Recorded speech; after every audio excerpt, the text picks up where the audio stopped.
The Celtics are 5-5 in their last 10 games. And I think we have a tendency to overreact. Okay? I think as sports fans, just generally speaking, we have a tendency to overreact to the good and to the bad. And right now, things are not going great for the Celtics, but we're also not spiraling out of control and headed for the lottery. Okay? We're playing with a rookie head coach who was hired or promoted, I guess you could say, a week before the season tipped. Okay, we're playing with, this has been Jayson Tatum's year, age 24 season, not 28, not 30 season, okay? Our two best players are 25 and 24. Things are not bleak. Okay, I think we have a tendency to think things can be bleak when they're not. Things are fine. Given some perspective, things are fine. I know the shooting slump for Tatum has not been thrilling, okay? You're looking at the world's biggest Jayson Tatum fan ever. I am that guy. I cannot defend his shooting right now. He would not defend his shooting right now. He's not defending his shooting right now. Look, I think something's just, this is not, what I'm about to say is not groundbreaking or emotionally biased by any stretch. But hey, been watching basketball long enough. Okay. Great players and great teams go through stretches, go through slumps. They're allowed to struggle. Okay. These guys are human. These guys are human. Okay. This game wouldn't be entertaining or thrilling if there weren't lows. Okay. Making a finals isn't fun if your team is just expected to win every single night and never struggle. Okay. There's no thrill. There's no excitement in that. Okay. 2017 Warriors, right? Okay. Not to say they didn't have fun. They definitely did. But the point I'm getting at is we're so damn emotional about this game because of the peaks and the valleys.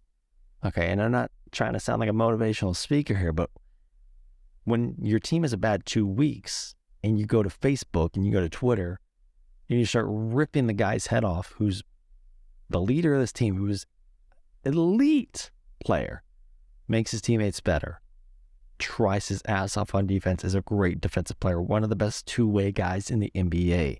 When you start calling for his head, when you start coming for Joe Mazzulla, the newly appointed head coach's head, when you start coming for Marcus Smart's head, and I've been doing some of that, you can come for Grant Williams' head, that's fine. He's been playing terribly until last night.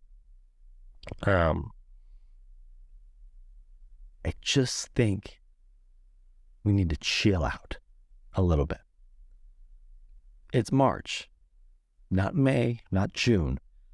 Okay, I think we're being harder on this team now than we were in June against the Warriors last June.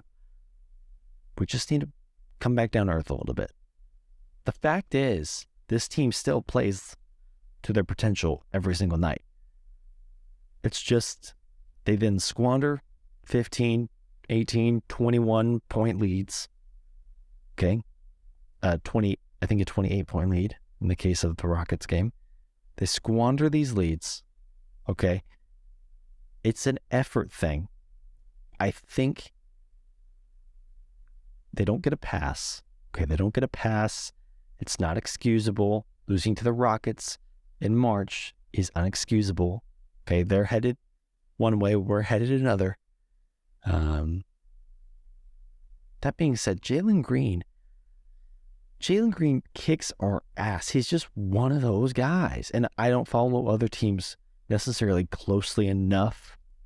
You know, the Celtics, I watch every single game. I don't follow other teams closely enough to know which guys just go off against certain teams. Jalen Green just goes off against us. Chris Middleton, at one point in time, used to just go off against us. Jimmy Butler just hates us. And I'm thinking about it now, kind of similar guys. I mean, in a way, like guys who play on the wing, kind of can score a little bit. They just play hard and they just kick our ass, man.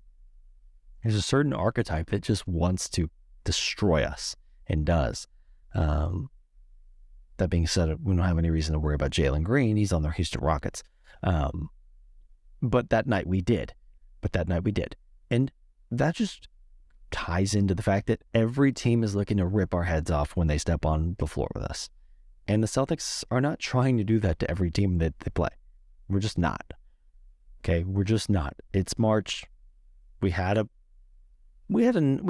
comfortable-ish lead on the East. Got cute with it. We've coughed it up. Team doesn't really care to get it back right now. I think last night against Utah, I think they did. I think there was effort there. Once again, they squandered the lead. This team plays bad with leads. Okay, I've noticed it. They get careless. Guys who shouldn't be taking shots are taking shots. I think I mentioned this on the last episode. So maybe the streak of bad play has been going on for a little bit longer than I anticipated. But guys just come down and they just take bad shots. And I think it's a little bit of effort. I think it's a little bit of coaching, but it doesn't mean we should be calling for the coach. It doesn't mean we should be saying. There's not a single person on Twitter I've seen who's said anything positive about Jayson Tatum over these past 2 weeks. Not one. And look, I get it. When you're watching the games, what's the most obvious thing that you can point to? Shooting. When you look at a box score, what's the most obvious thing you can point to? Field goal attempts and shooting. Efficiency. It's easy to look at that. Okay. It's not easy to watch the games, watch the effort defensively, watch the playmaking, watch how a player is calling out traffic, organizing the offense, setting up his team. And look, the effort for every player has been down, but we just need to chill out when we are coming for the head of a top 7 player in the NBA. Okay? We don't get guys like this often. Okay? We've got one. And we're turning on him so fast. Chill the fuck out. Okay? Chill out. Because I'm getting pissed off. I'm getting a little pissed off. Yes, Jayson Tatum is my favorite player. He is reaching levels of maybe my favorite player of all time. We're not there yet. That's still Rajon Rondo. And then a couple others, and then Tatum. Okay? But we're getting there. And if he gets us a title, he's probably going to take the top spot. But the point I'm trying to make is Boston, sometimes we are the only reason we don't deserve anything nice. There is not a single media outlet or a radio station or a podcast that doesn't just shit on our players. And this is for every sport. This is especially baseball. We drive guys out of town. It just happens, and I'm sick of it. This is a guy who's locked up for a long time. I think we're going to give him the super duper max, whatever the contracts look like after the next TV deal. I don't know. He might be making like $85 million a year, and I don't care. Give it to him. We don't get these guys very often. These guys don't come to the league very often, okay?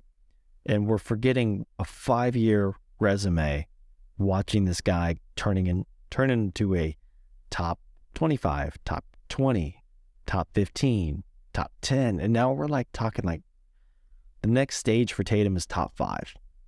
Okay, and I don't know how I got on this little rant here, but I think I'm just getting on Twitter every night and I'm just seeing bum, overpaid, not a superstar. And I was like, you jackasses. Like 3 months ago, you couldn't get this guy's meat out of your mouth. Okay? Look, that's how we should be for our superstars. We should show support when they're playing well, but when they're playing bad, we should not then all of a sudden act as though they're the worst thing to happen to the city, to the franchise.